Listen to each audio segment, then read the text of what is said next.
90년대 대한민국 그 뜨거웠던 젊음의 심장. 기억나시나요? 낡은 브라운관 TV 화면 가득 지직거리는 노이즈와 함께 토요일은 즐거워가 시작되던 그 주말 저녁을요. 낡은 카세트 테이프가 늘어지도록 듣고 또 들었던 그 노래들, 친구들과 모여 앉아 가사 하나하나를 외우던 그 열정을요. 춤 좀 춘다 하면 서태지와 아이들처럼 바지를 크게 입고 딸아이는 핑클춤을 따라 추며 거울 앞에서 깔깔거리던 그때 그 시절이요. 우리는 그저 노래를 듣는다고 생각했지만 사실 우리는 알지 못하는 사이에 대한민국 대중문화의 역사를 새로 쓰고 있었습니다. 또한 그때 그 시절에 서태지는 CD와 테이프와 LP판 세 종류로 데뷔를 하다 보니 당시 CD 플레이어가 유행하기 시작한 또 하나의 시작이 시작되고 있었습니다. 오늘은 그 시절 우리가 함께 키워낸 작은 씨앗이 어떻게 지금의 K-팝 한류라는 거대한 숲이 되었는지 그 감동적인 이야기를 들려드릴게요. 구독, 좋아요, 댓글은 꿈나무에게 힘이 됩니다. 90년대를 여는 대한민국 가요계는 트로트와 발라드가 주름잡고 있었습니다. 변진섭, 신승훈, 김건모 등 감성적인 멜로디와 애절한 노랫말은 우리네 삶이랑 닮아 있었고 국민들은 이들의 노래에 울고 웃으며 위로를 얻었습니다. 이문세의 라이브 콘서트가 본격적으로 확산되며 팬들과 가수가 함께 호흡하는 문화가 싹트기 시작했고 토요일은 즐거워 같은 주말 예능 프로그램은 온 가족이 함께 모여 TV를 보며 즐거움을 나누는 추억의 장이 되었습니다. 그런데 90년대는 단순히 문화의 황금기만이 아니었습니다. 국민들의 가슴을 여러 차례 무너뜨린 충격과 슬픔의 시대이기도 했습니다. 속보입니다. 오늘 새벽 2시 부산 구포역 인근에서 서울행 무궁화호 열차가 전복되는 대형 사고가 발생했습니다. 무려 78명의 사상자가 발생했으며 원인은 열차 선로 아래에 묻혀있던 가스관 폭발로 추정됩니다. 당시 기차는 정상 운행 중이었으며 1993년 평범한 일상에서 벌어진 이 믿을 수 없는 이 사고는 국민들에게 큰 충격을 안겼습니다. 누군가의 아버지, 어머니, 아들, 딸이 타고 있던 기차였기에 그 슬픔은 더욱 크게 다가왔습니다.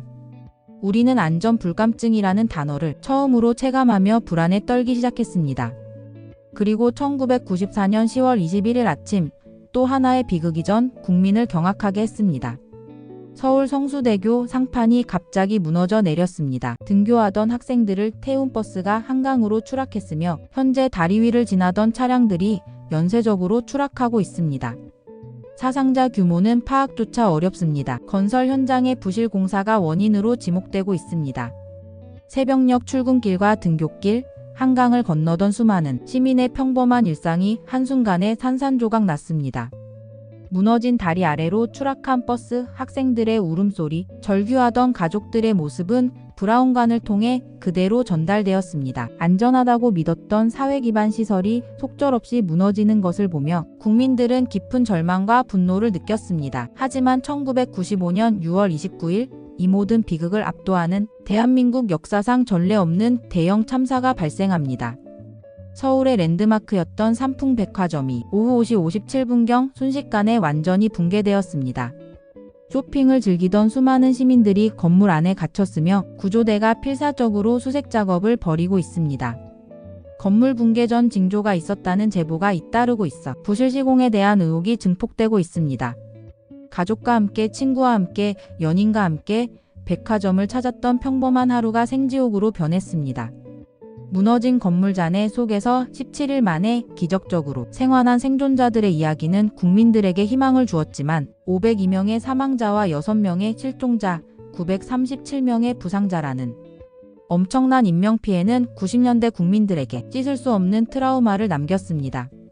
우리는 설마 하는 마음이 얼마나 무서운 결과를 낳는지 뼈저리게 깨달았습니다. 그렇게 절망이 깊어지던 1995년 온 국민을 TV 앞으로 불러 모은 한 편의 드라마가 있었습니다. 바로 모래시계입니다. 드라마가 방영되는 시간에는 거리가 한산해지고 시계는 멈추는 듯 했죠. 이 드라마는 광주 민주화운동과 삼청교육대 등 현대사의 아픔을 정면으로 다루며 국민들의 가슴을 뜨겁게 울렸습니다. 특히 주인공들이 만남을 가졌던 로렐라이의 카페는 드라마의 상징적인 장소였습니다. 개인적인 추억 회상. 저도 그 로렐라이 카페의 단골이었습니다. 드라마에 나온 이후 수많은 사람들이 몰려들었지만 저는 그전부터 그곳의 커피 향과 분위기를 좋아했었죠. 드라마에서 주인공들이 앉았던 그 자리에 앉아 있으면 마치 제가 그 시대의 아픔과 열정을 함께 겪는 듯한 기분이 들었습니다. 드라마의 OST 백학이 흘러나올 때마다 친구들과 눈물을 글썽이며 90년대라는 시대를 온몸으로 느끼던 그때의 기억이 생생합니다. 잠시 얘기가 딴 데로 흘러서 죄송합니다.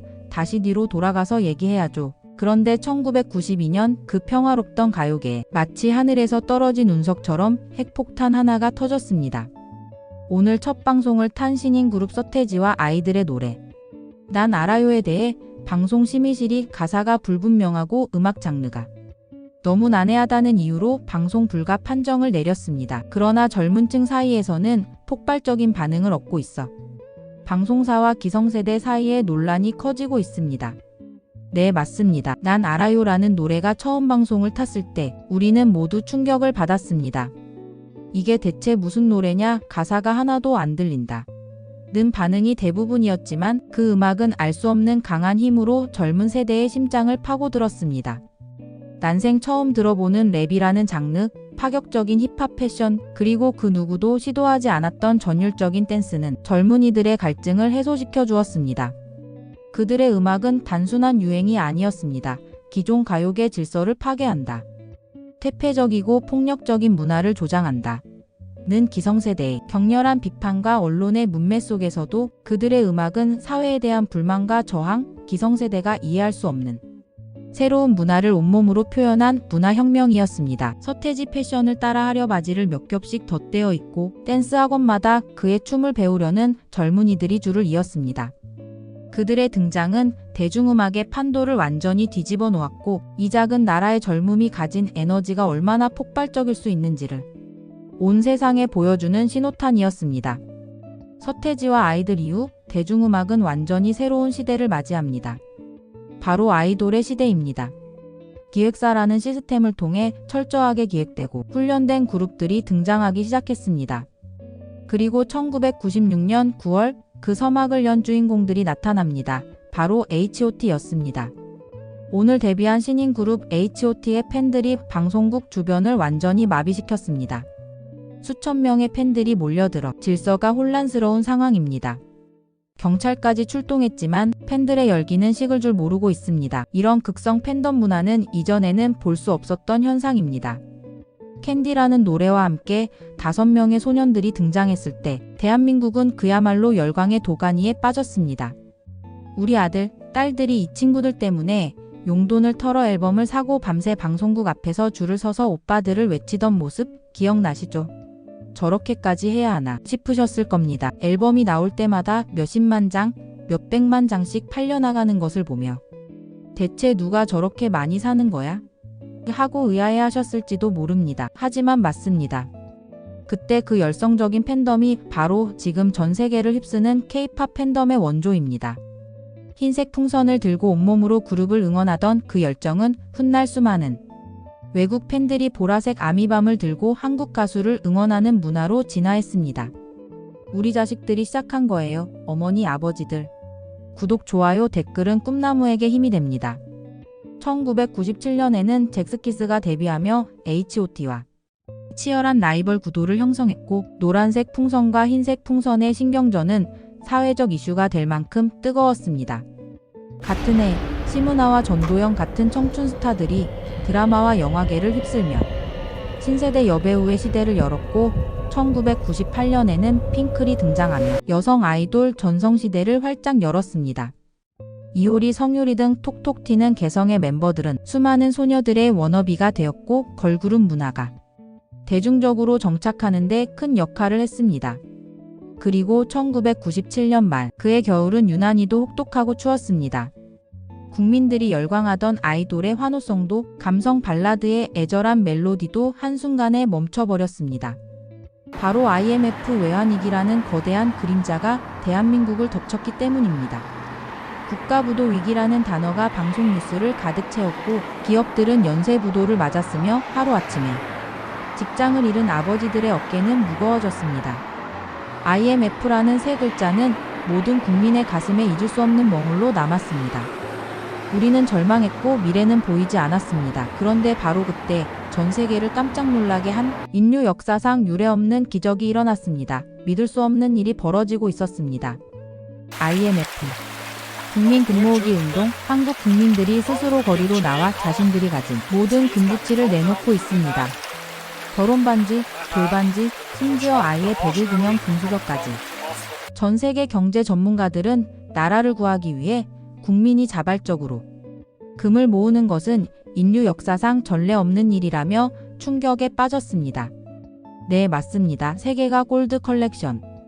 기적의 캠페인이라며 경악했습니다. 우리 국민들은 힘든 현실 속에서도 서로를 믿었습니다. 이대로 무너질 수 없다는 뜨거운 애국심으로 아픈 마음을 억누르며 장롱 속 깊이 넣어두었던 금을 꺼냈습니다. 국민들이 모은 금은 무려 227톤, 21억 달러에 달했습니다. 이 금액은 당시 대한민국이 IMF로부터 빌린 돈의 10분의 1이 넘는 엄청난 규모였습니다. 이것은 단순한 경제운동이 아니었습니다. 온 국민이 한마음으로 나라를 위해 헌신한 전 세계의 유일무이한 감동적인 드라마였습니다. 그 금덩어리 하나하나에는 직장을 잃은 아버지의 눈물, 자식에게 물려줄 결혼 반지를 내놓은 어머니의 희생, 그리고 우리 다시 일어설 수 있다는 국민들의 뜨거운 염원이 담겨 있었습니다. 찢겨진 가슴을 부여잡고도 다시 일어선 우리 국민들의 불굴의 의지.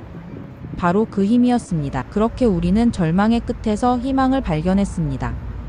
IMF의 차가운 시선 속에서도 문화는 우리에게 위로와 자부심을 주었습니다. 그 힘든 시기에도 1999년 또 한 번 가요계에 새로운 바람이 불었습니다. G.O.D의 데뷔였습니다. 어머님께라는 곡으로 감성적이고 인간미 넘치는 국민그룹의 이미지를 확립한 이들은 훗날 G.O.D의 육아일기라는 예능을 통해 아이돌과 대중의 거리를 좁히며 새로운 팬덤 문화를 만들었습니다. 같은 해 한국 영화계에는 쉬리라는 대형 블록버스터가 등장해 600만 관객을 동원하며 한국 영화 르네상스의 서막을 알렸습니다. 그때 그 작은 시작은 이제 전 세계를 뒤흔드는 거대한 물결이 되었습니다. 우리가 키운 문화가 이제 세계를 움직이고 있는 겁니다. 그러니 자랑스러워하셔도 됩니다. 90년대 대한민국 국민들은 이미 K-팝의 위대한 조상이었으니까요. 이 모든 이야기는 단순한 추억이 아니라 여러분의 뜨거운 젊음과 희생이 만들어낸 빛나는 역사입니다. 그 역사의 중심에 당신은 꿋꿋하게 그리고 당당하게 서 있었습니다. 그리고 1999년의 마지막 밤, 전 세계는 또 다른 불안감에 휩싸였습니다. 바로 새천년이 되면 컴퓨터가 멈추고 세상이 마비될 거라는 밀레니엄 버그 때문이었죠. 은행 시스템, 항공기 운항까지 모든 것이 멈춘다는 소문에 사람들은 식량을 비축했고 지구 종말론까지 퍼지며 불안에 떨었습니다. 스위스와 캐나다에서는 태양의 사원이라는 단체 회원들이 별로 떠난다며 여러 차례에 걸쳐 집단 살해와 자살을 감행하기도 했습니다. 종말론에 빠진 사람들의 극단적인 행동이 전 세계를 충격에 빠뜨리고 있습니다. 가까운 이웃집에서는 갑자기 집을 팔고 가족 전체가 외딴 시골로 떠나는 일도 벌어졌습니다. 혹시나 하는 불안감에 밤잠을 설치며 두려움에 떨었죠. 이렇게 울고 웃던 바쁜 90년대가 지나가고 있었고 그때 그 작은 시작은 이제 전 세계를 뒤흔드는 거대한 물결의 씨앗이 되었습니다. 추억을 뒤로한 채 밝아오는 새해를 맞이하며 아무도 모를 밀레니엄 시대로 바뀌어 가고 있었습니다. 오늘의 이야기는 여기까지입니다. 다음 시간에는 2000년대 밀레니엄 시대의 K-팝 역사로 다시 찾아뵙겠습니다. 긴 영상 시청해주셔서 대단히 감사합니다.